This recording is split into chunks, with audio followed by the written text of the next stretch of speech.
our Zerg player, known for cheese. What will he do in this series? He is. New challenger. You laughing at me saying, Two Gosus. These two Gosus. Let's watch what these couple of experts do. In the upper left, we have our Protoss player with incredible builds. Can he win this series? He is. New challenger. LGIM first. Can't wait to watch not one but two very talented players play against each other. That's what I'm excited for, Artosis. All right, Artosis.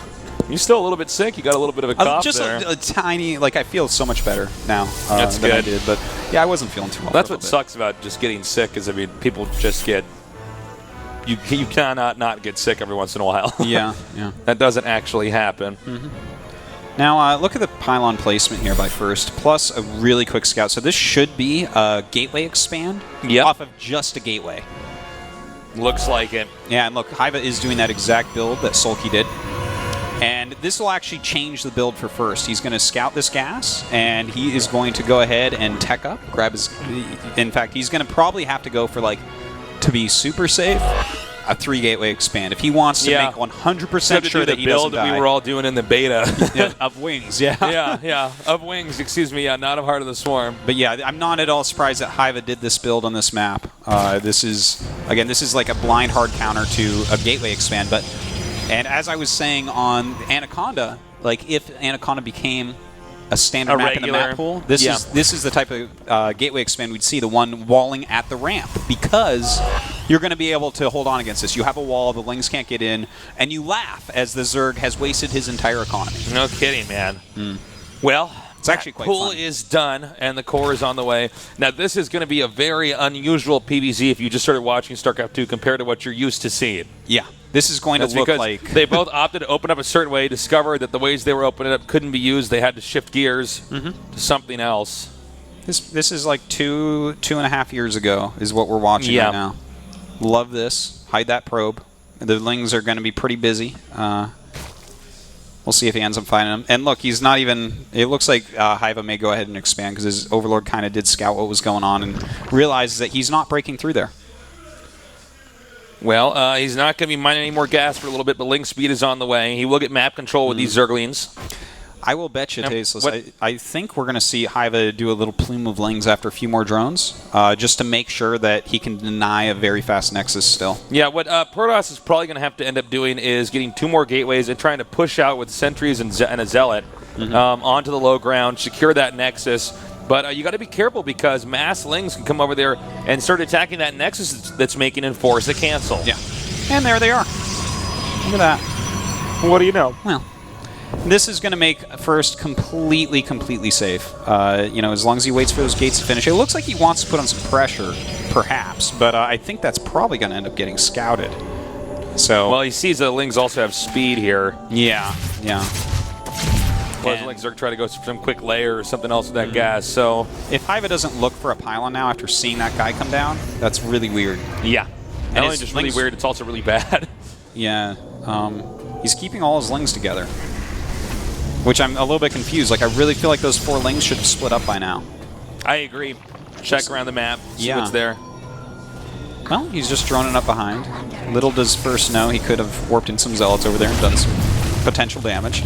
But, all right. Looks like this game is actually going to, as funny as is, normalize a bit. Yeah, and by the way, that hidden pylon has been spotted, the one that would be used to warp in an army.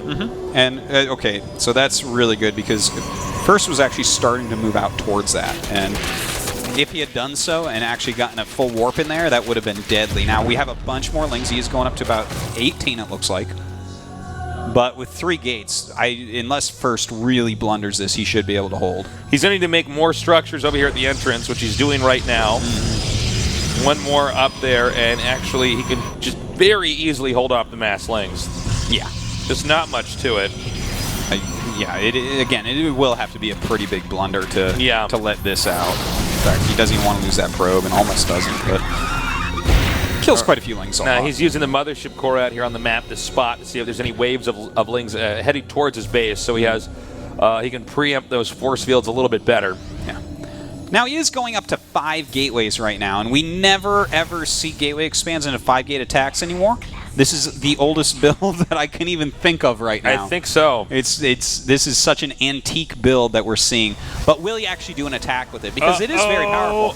Oh my god. Oh no, the Lings have gotten inside now, and they're going to unpower these 2 gateways. Oh, that's huge. And in fact, those units can't even be warped in over there. This is so painful, and Hiva's reign of terror continues. Well, this game is not over yet. He does warp home, and he should be fine to hold this off. But this counterattack did a little bit of damage, and definitely stopped. This is the most effective way to stop the attack that was coming at him, that's for sure. Yeah. And it did buy some time here. The Forge is now on the way here. All right, misplaced, but canceled, and then rebuilt. And now First has to be, he might be a little bit shaken right now. You know, he's played such great games so far, and in fact, he dealt with that extremely well. Well, you know, First had to do more damage. And not just to defend his Nexus. He actually had to try to push out an attack. I don't know if the timing window is still there, but we're going to find out soon. He's going to move out here and engage this group of Lings right here. Yeah, now he does have 2 Forges on the way. I love to see this. It's kind of a new school style. We saw a lot from Stardust in his DreamHack win. And it's going to allow him to get a really highly upgraded army and do a very, very powerful attack. So, let's see where this game goes from here. This is not a situation either of these guys have been able to practice a lot for. Yeah, you know, that's we're basically watching them feel this out and how to solve this. Yeah, this is such an old school scenario that, you know, even if you had practiced it back then, the game is so different from this point. It's hard to know exactly what to do here. All right. Well, he has clogged the entrance here with 1 Zealot. But he's doing a nice job cutting off reinforcements here on those zones. In fact, Hiva actually is looking pretty damn good. Yeah. Supplies, by the way, 94 to 68. It's very, very nice indeed. You know, it's okay for First to be down a little bit in supply right now. Well, it is the nature of the matchup, but at this point in time, it's a little bit too early. It is. That's a big supply difference for this early, that's for sure. Yeah. We're not even at the 11-minute marker here. But, you know, his double Forge is what he's counting on to make up for it. You know, we're going to see him try to jump into 2-2 or 2-1-1. And he's going to be grabbing Immortals, no doubt, as well. Yeah, the Immortals are going to come in very handy considering how many roaches we're going to see coming from Hiva right now. Yeah, and a highly upgraded Immortal Sentry Zealot type army is super powerful against layer tech. Like, ridiculously powerful. Oh, yeah. And I think off the back of that, he's going to go ahead and try to get a 3rd base. So we're going to see a lot more turtling. That's the only reason why pros have banked up that much money right now. Yeah. Well, Hiva going to keep on poking and prodding around. In the meantime, his Creeps Road's actually going pretty well for how this game started out. That +2 attack on the way, as well as some Mortals, and even perhaps I actually spoke too soon. He's not getting the Nexus. I think he actually masked that pretty well here. But we have an attack from both sides now. Wow, that was a nice little run around there by Hiva. It's really using up all of his force fields, and in fact, right now we actually see so many sentries starting to go down. Wow, Hiva has actually outdone First so far. And in fact, look at this huge lead right now for Hiva. Yeah, 74 to 134 right now. And Hiva's not done yet. He's now pushing forward over here to the entrance. Yeah, Hiva's starting to show some serious skill in this game, Tasteless. He is just busting through at the moment. And what exactly does First do from here? All right, the Forge now goes down, and he's continuing to hit hard. This means no 3rd base. In fact, this might be an impossible to recover from scenario here. Well, we can see that First he's desperate. He's making a Dark Shrine. He's getting Blink. He's getting that +2 attack very, very slowly now, and continue to make Immortals. So without any doubt, this is going to be a 2-base all-in. You know, yeah, well, you can't try to take a 3rd from here. Zerg's already so ahead. And remember, he lost a lot of sentries there. That's one of the easiest way for Protoss when they are ahead to suddenly become behind is to lose too many sentries. Those cost a lot of gas. Very, very true. Now, one thing I have to... Whoa. I think he's going to cancel that. I think you're right. I don't think... I do not agree with actually getting that third base. What's up? He just started another forge, so I guess not. If you're going to start another forge, you're going to play the longer game. Well, let's see if this can work. So I guess he's relying on the DTs to do something here, which, by the way, is really, really smart. But I'll talk about that in a second. We have Haiva running up right now, and some beautiful force fields going down. First, starting to hold hard, but it looks like this gateway going to be picked off. Really nicely done. Now, he doesn't have that many force fields left right now. And there are still a lot of roaches right now. 99 supply to 158 now. Yeah, you know, the units... He did do a good job keeping those immortals alive, though. He did. That's very, very important. But he's lost a lot of sentries. And, ooh, just as you say that, Tasteless, an immortal does get picked off. Yeah. And now coming back over here, he can get into the main very easily. But one good force field does cut him off. Yeah, but those roaches will get into the main base. Looks like, ooh, a missed force field right there. So some roaches may be able to go up and do a little bit of harassment. But also the third base being hit here. See, this is the problem, is when you get this behind, there are so many options at the fingertips of the Zerg. There are so many different ways that he can play the game. Now, let's see, though. Can these DTs do some damage to turn this around? It looks like this Nexus will get targeted down and removed no matter what. Well, you know what, Tasteless? I think the DTs are going to do some damage, i.e. kill a base. But that's probably it. You know, in the time it takes them to kill a base, Overseers will morph, and everything should be okay. But he's splitting them up. And Overseers being made. Looks like Haiva has realized it. Haiva now, all he has to do is defend and minimize the amount of damage that is dealt here from these DTs, and he should be fine. Well, here they come now. Going to go for these drones. Looks like this is the first one will be taken out before doing really anything. DT number 3 now, number 2 inside the base. And does manage to get, oh my god, does not actually manage to get that queen.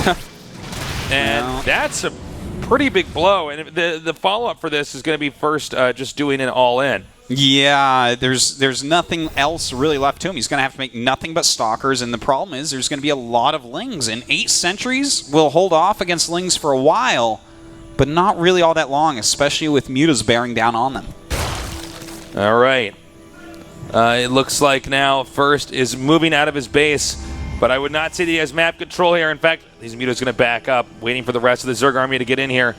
We do not have a mothership core with that army, so it cannot recall. And the Ling's just going to run up. Oh god, this puts First in the spot where, do I walk back and have most of my main raised and slow down my attack, or do I just go and let him kill all my production and economy? Exactly. Now he's going to go ahead and hit these cannons here, and it looks like now First is going to go ahead and try to attack into this bottom location that is controlled by the Zerg. I can't foresee this being very effective. The mutas realize they can't do too much more damage over here inside the main base, so they're going to go ahead and fly out and head down here and try to engage this force that we see now for First. Yeah, really cool idea to just defend with some stalkers and move forward with the rest, because the rest is going to be pretty effective against the roach-based army down there, but Haiva with this nice counterattack, really forcing First into ridiculously hard decisions. All right, now the mutas and the Lings coming down here now and hitting these stalkers. We don't really have any zealots in defense, so he's going to have to depend on force fields. 2 DTs actually mixed in with that army of the Zerg. That's right. They're like the Protoss changelings. That's right. Haiva's probably wondering why everything's dying. So, I mean, look, he's going to go in there, and this is kind of a base trade scenario, but this is a lot of damage output here and a much more nimble army for Haiva. Yeah. Well, let's take a look at what we have here. 2-1 upgrades for Protoss. He has Blink as well. As far as Zerg goes, he's about to have that. He is going to have +1 attack on all of his units, all the flying and the ground, all of them. But the amount of mutas, I guess, is the actually most important thing. And there's going to be a total of 18 mutas or so. Or he's losing a few, so give or take 18 mutas. And that's going to be against 22 stalkers, 8 sentries. Well, the amount of damage is being dealt here. I mean, he could actually have to evacuate the drones, all of them, and start making extractors elsewhere. Yeah. Look at the supplies, too. Protoss can't quite afford a Nexus. Zerg can just barely afford a hatchery. Yeah. And, in fact, did he put... No, he spent all of his money on Zerglings instead. So. Once he gets that Nexus, though, all the locations will be revealed here. Of First buildings, and Mutalists can get there very easily. Right now, the most that Protoss can make will be 3 pylons. Yeah, this is pretty rough. The thing is, First Army probably, definitely would win a heads up, I would say. Yep. But right, so we just have these 2 structures being hit. Ooh, those DTs, very nice. Oh, that was really nice. Yeah, that was... Wait, how much Zerg stuff is left then? Wait a minute. Well, he's got minute. all those buildings in his main base. There's a DT in there chopping up Now some there's stuff. nothing left for Protoss with that pylon and this one down here, right? There's 19 minerals left for Zerg, so he needs to actually return some minerals somewhere, and he's not going to do that. He's actually running drones. All right, that was it. Hiva wins. Okay, so Cool game. yeah, that was a crazy one. Yeah.